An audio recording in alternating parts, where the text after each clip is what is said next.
Welcome back to everybody here at the first place. You are watching In the Driver's Seat, and we are here with another episode. I am here sitting with Threelise. She's a artist, musician, a chef. She be doing everything under the artist microscope that you could think of.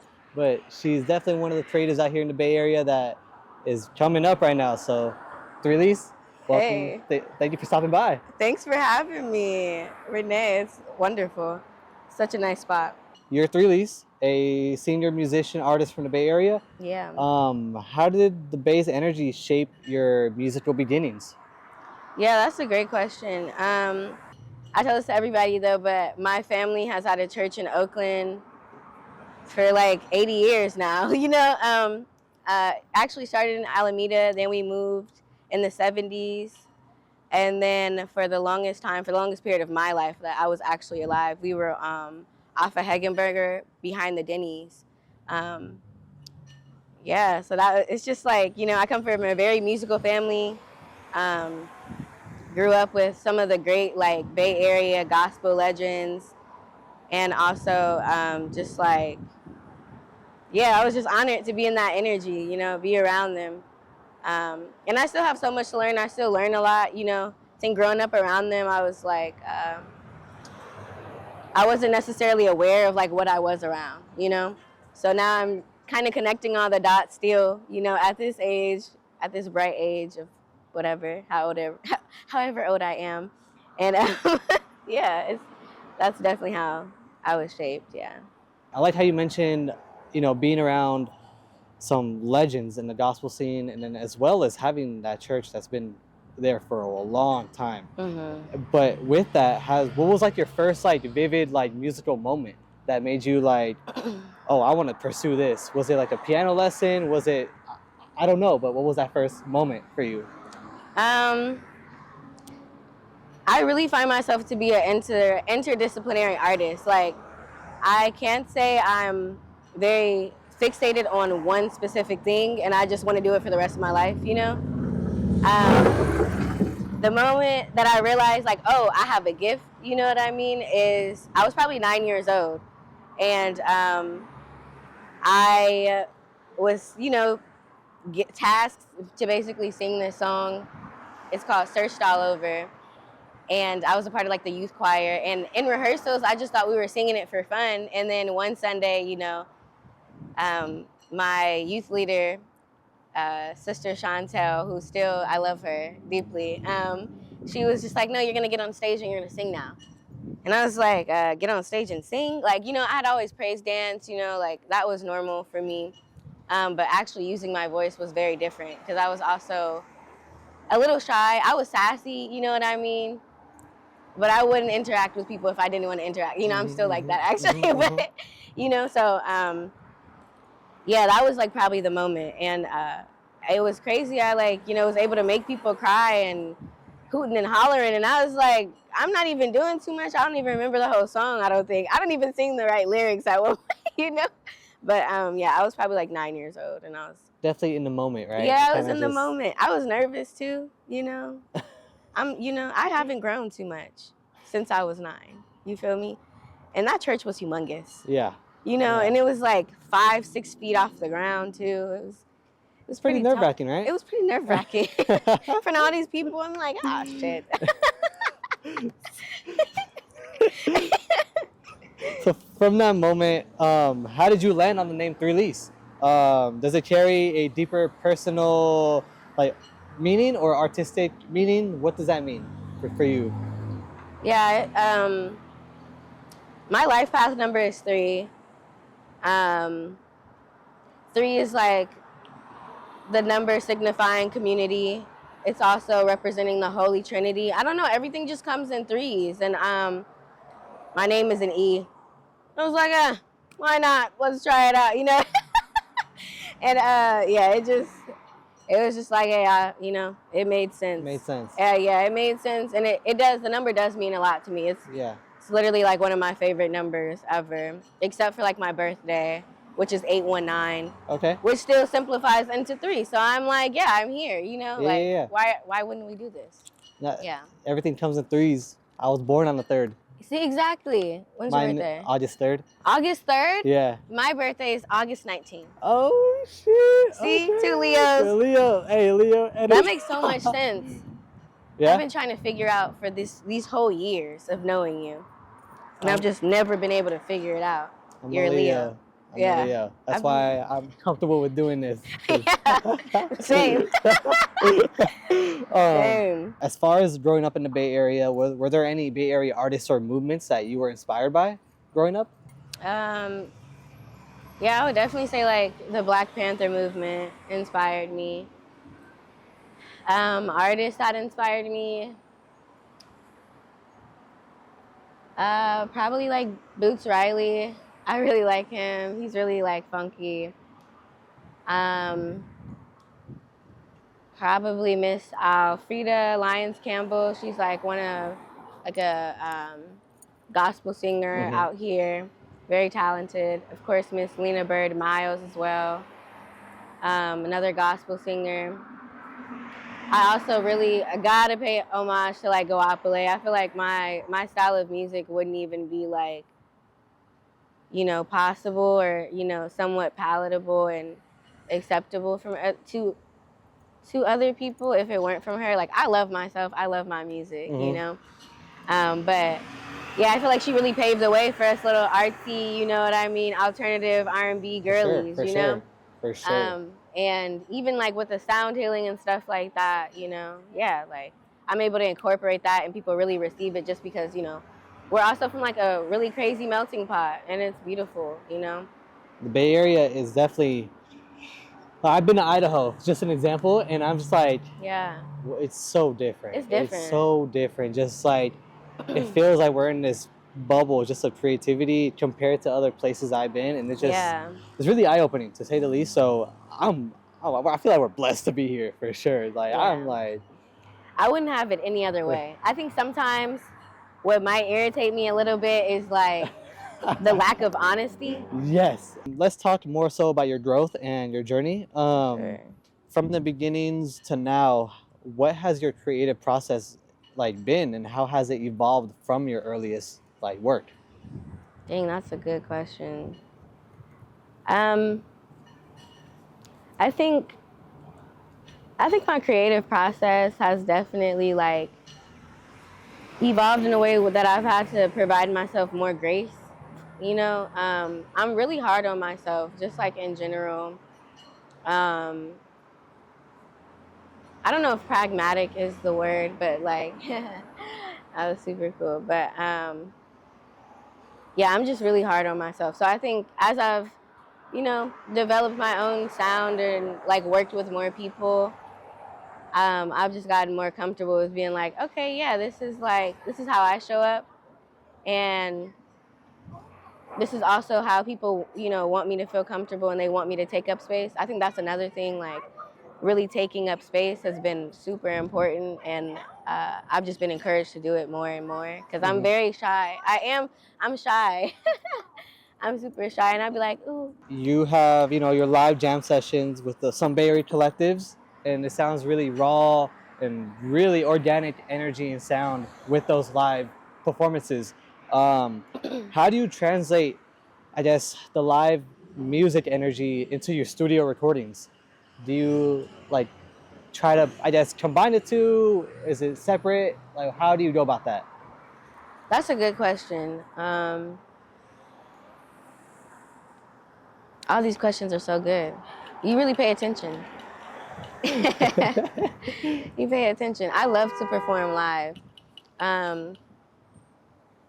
I think I don't write a lot in the studio, which probably shows in my music. Like I do write, don't get me wrong. Yeah, but when I'm actually recording, I don't like try to think about it too much. Yeah. And I think my strength is definitely in like vocal arrangement rather than like actual lyricism. So I think that's how I try to like incorporate, the live elements, like making sure that the energy is up, making sure like the takes, feel like somewhat live. I think one thing I'm definitely going to start doing more is just like unplugged, recording so that it's like everything is all together and I can like feel the instruments like, you know, Yeah, for in sure. one room. Yeah, it's that's still a work in progress. Okay, That's okay. still a work. Along with like the live sessions, you collaborated with a lot of musicians here in the Bay. Is there a moment from a collaboration that like kind of puts you in unexpected territory, or it's something that like kind of puts you out of your comfort zone? Yeah, I would say like working with Mr. Fab was definitely Yeah. something that put me out of my comfort zone, in like the best way possible. I would be in studio sessions with him at Studio X, and you know, he's not just letting anybody do anything, you know. So his honesty and transparency, and also just getting like to know him as a person, you know, and be like, oh, you're like, you know, you're a cool person. You feel me? Yeah. And just like really creative, like seeing how fast he works. I was like, damn, I have a lot of work to do. I have so much work to do. But I think that's also like a style that I've adapted, like in studio.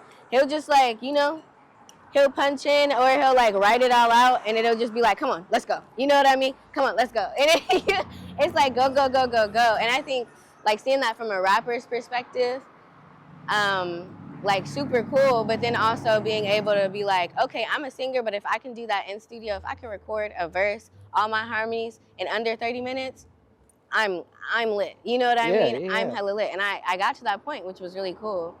And then I also have my phases where I like, with my own music, I really sit with it and it takes me months to get through, you know? So I think just like being exposed to different recording styles is like really inspirational to me. So what I'm hearing is that you got to stay on 10 toes when you're in the studio with Mr. Fab. You got to stay 10 toes, yeah. In all facets, creatively, technically, comically. He's really hella funny. I love an Aquarius. Bay Area legend right there. I love it, yeah. Hell yeah. So, you know, we're talking about studio and your work, but behind the sound, what central themes or emotions do you like to bring up to the surface in your music? I like to bring a lot of my unresolved grief.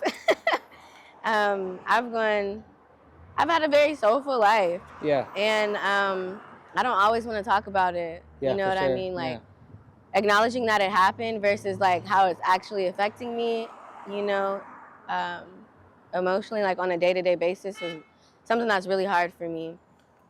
And I feel like I can only like express it through like sonically. I can only like sing it out, whether it's like a wail or, you know, an actual song, you know what I mean? Or whether it's with the sound bowls. That's sometimes the only way that I can communicate myself. And I feel things so deeply. Like I'm very sensitive. I'm super sensitive, and in the best way and the worst way, you know. And yeah, so sometimes I'll just kind of go back into myself and create.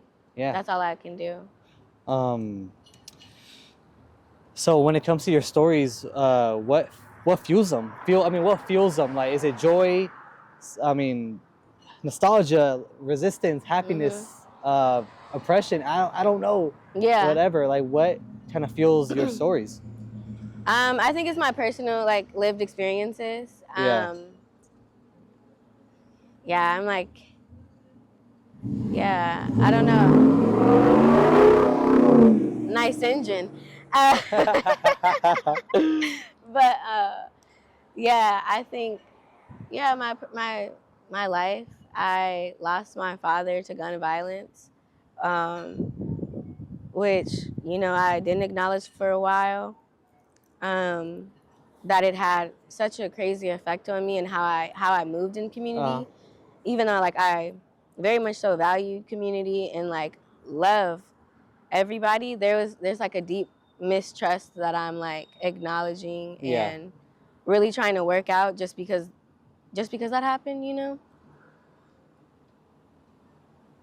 And yeah, so I be trying to work out things, and sometimes the only way to work it out is to put it in the music, get in the booth. Yeah. And yeah, I'll like fake happiness, you know what I mean? Or I'll fake that I figured it all out just so that I can, until I've, figured it all out. So I use it as like an affirmation, or I use it as like a way to remind myself, like, okay, this is what I've gone through, this is what I'm still going through. And there are still some things that I haven't unpackaged yet, in my music. So I'm not going to like talk about it now. Of course, yeah, for sure. Beyond like your, I guess, your fuel and everything, and beyond music influences, are there any other things that you may be influenced by? Like, could it be books, TV, writing, Yeah. movies? Is there anything that, besides music, inspires you? I really like TV, like movies, specifically like Afrofuturist movies, or just like any Black genre. Very inspirational. I also love a good rom-com. Okay. I love a good rom-com. Which one is your favorite? If you could think of one, like off the top. Anything with Anne Hathaway, I don't care. Shit. That's like America's For real? Princess, Okay. for real. Yeah, or like Sarah Jessica Parker. Like Sex and the City is great. Yeah. I can't even lie. But yeah. I feel like these are very basic answers, but I think No. I mean, it shows more so insight about who you are. Like, yeah, I she's love. a basic bitch. No, I like 50 First Dates. All right. 50 love First Dates 50 is First great. Oh my God, Drew Barrymore is amazing. I love yeah. 50 First Dates. Yeah, Oh. I think a lot. My like movies, of course, and also just like my spiritual practices. Like, I incorporate a lot of gospel music, but also anything that I'm reading and learning. I'm reading the Tibetan Book of the Dead right now. I like just picked that up, and it's really creepy. Yeah. And when I made like one of my songs, "Invisibly Afraid," I was also reading that book, and I was like, "Oh, this song is kind of creepy. Like it's like it's very light, it's very ethereal." But I was like using the knowledge that I had learned from that book to like talk about my dad's passing. Yeah. And like how I came about knowing. Mhm. You know what I mean? It was just like a whole process, and just like my process of like within the book, they really honor their folks that have passed on. And with me, I learned that my dad passed away at 4:00 in the morning, and then literally I had a gig actually in out here, and I was living in Hercules at the time, staying with family, and I like literally mobbed out to Castro Valley and like performed for like 3 hours at this little cafe. And I'm like, singing some originals, singing my songs. And then I'm just like breaking down, crying, sipping on saffron tea. Like, it was just so crazy. And then like the next day it was like this big ass production that I did. So I think, yeah, my spiritual practices really like form how I move through this life and how I do communicate. For sure. As well. If you could capture like a sonic essence for your childhood, like Bay Area, like I guess neighborhood, or just the way you grew up, what sounds or layers would be part of it? Ooh, sounds or layers. I feel like it would definitely be a 69 staying, like just the revving of the engine. You know what I mean? And then we'd have some like a epic ass like 60-person gospel Kojic choir, but they're from the East Coast because they sing higher. Like probably from like Detroit, Michigan. Yeah. I would say yeah. And then I don't even know, like some crazy unwritten alien language like from fairies or some shit like that would be like the most like resonant. And then I'd probably just have like, I don't know, like Keek the Sneaks, like ad libs. Okay. I don't know. That's what I got though. I think that's how it sounds like it's gonna be pretty unique. I think that's pretty unique. Yeah. I would definitely love his ad libs. Yeah. If let's say if you weren't a musician artist, where do you think you would be in terms of like creativity? Do you think you could be like an illustrator, a poet, a writer, a journalist? I don't know. Like, what if it wasn't for music and singing? What do you think you would be doing? I'd actually be in like medicine. Oh. I was on a whole biology track. Oh, okay. When I Yeah, literally when I started doing music, I was like studying biology. So I'd probably be a scientist. Oh, Yeah. okay. I mean, I still can be a scientist. I still like, work with things, but I don't have no degree. So I know some things. You could always, go back. I Whenever, I could. I guess. mean, That's the to thing be about honest, I'm still in school. Oh, okay. It's Cool. been a long ass journey. I'm kind of tired of it. If you could remix or reinterpret it, or reinterpret a song of any choice, what would you choose? I know that's a pretty broad question, but Oh, I just burped. I hope you didn't hear that on the mic.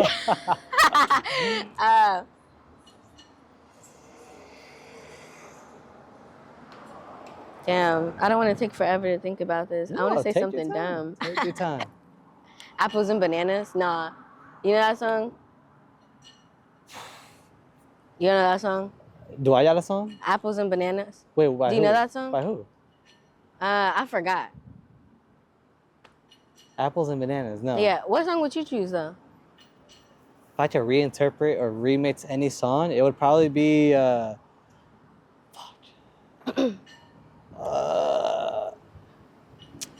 it's a song by Blue Magic. Here, I'm pulling it up. I was just laughing it right now. All right, bet. It's called Sideshow by Blue Magic. Damn. Go ahead.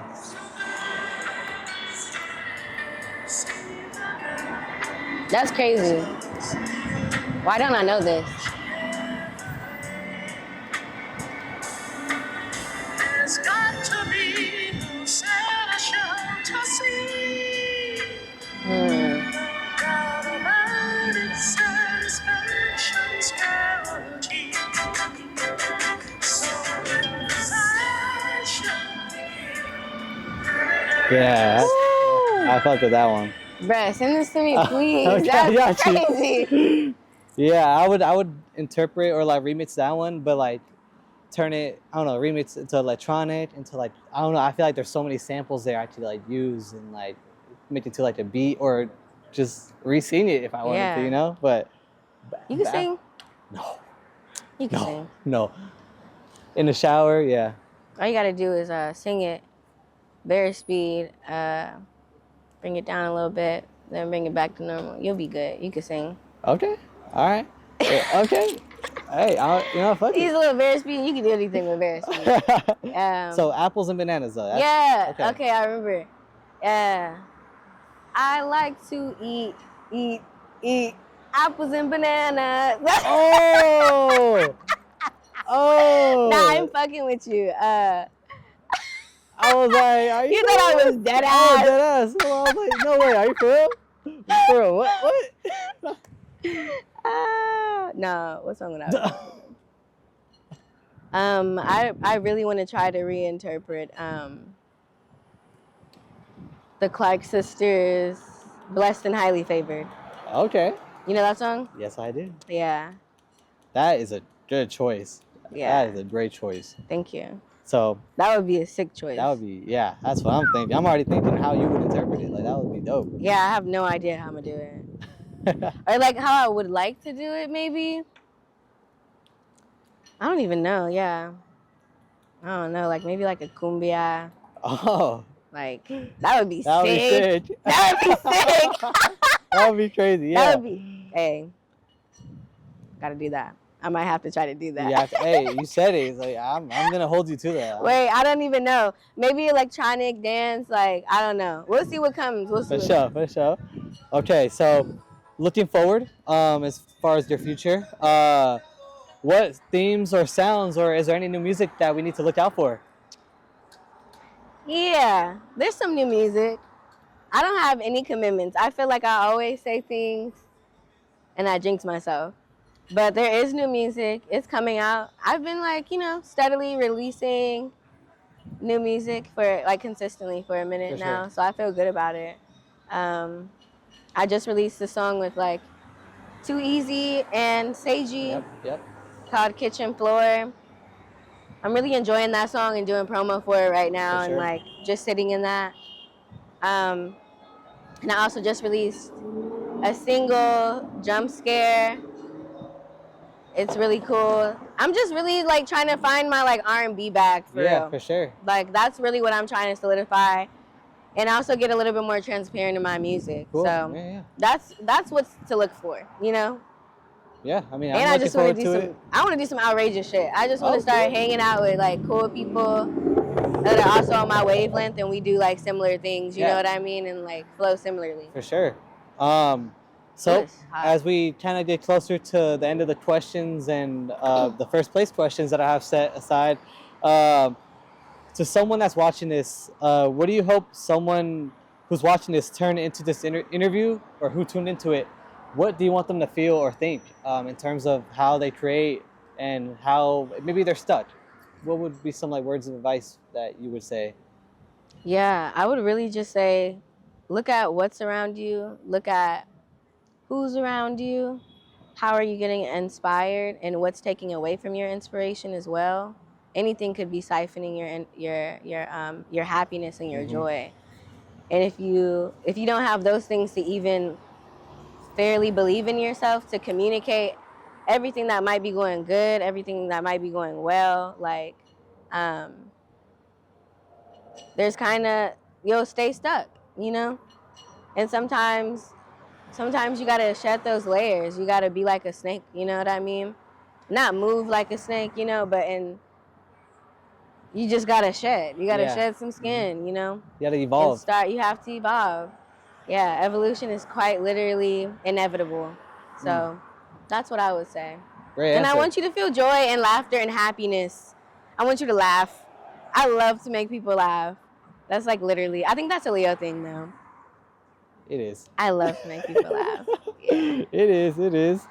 Okay, so now we are in the first place questions. So these are going to be questions that are like car focused or like just around that theme of cars. So I'm a little nervous. if you had a dream 3-car garage, what would that garage look like?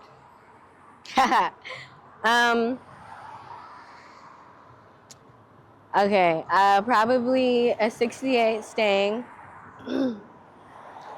I would want it to be like a good fuchsia color. Okay, dope. A Plymouth Barracuda. I really like like boxy yeah. car, like, you know.